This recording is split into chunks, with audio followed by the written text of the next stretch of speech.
শবরী যখন 13 বছর বয়সে ছিল, শবরীর ধ্যান জ্ঞান চাওয়া পাওয়া, শবরীর সুখ দুঃখ সব কিছুতেই ফিরেছিলেন তার প্রভু রামচন্দ্র। এই যে শবরীর হৃদয়ে যে প্রেমটা, যে ভক্তিটা, যে ভালোবাসাটা, এটা দর্শন করেছিলেন শবরীর গুরুদেব। শবরীর গুরুদেবের নাম ছিল মাতঙ্গিনী ঋষি। এই মাতঙ্গিনী ঋষিটা শিষ্য শবরীর প্রেম ভক্তি দর্শন করে শবরীকে কথা দিয়েছে যে শবরী, তুমি যেমন করে তোমার ভগবান শ্রী রামচন্দ্রকে ভালোবাসো, এমন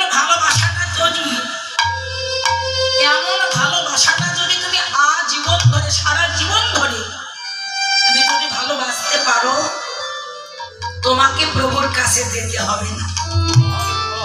আমি গুরুদেব কথা দিলাম, তোমাকে প্রভুর কাছে যেতে হবে না। একদিন প্রভু কি তোমার ডাকে, তোমার ভক্তিতে, তোমার ভালোবাসাতে একদিন তোমার প্রভু তোমার নিকটে এসে দেখা দেবে। তো গুরুদেব যখন এই কথাটা দিয়েছিলেন, এই কথাটা দেওয়ার সময় শবরীর বয়স ছিল মাত্র 13 বছর বয়স।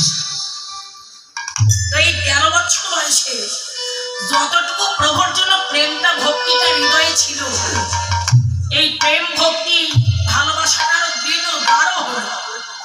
গুরুদেব বলেছে, প্রভুকে যদি ভালোবাসার মতো বাঁচতে পারি, তাহলে নাকি আমাকে যেতে হবে না।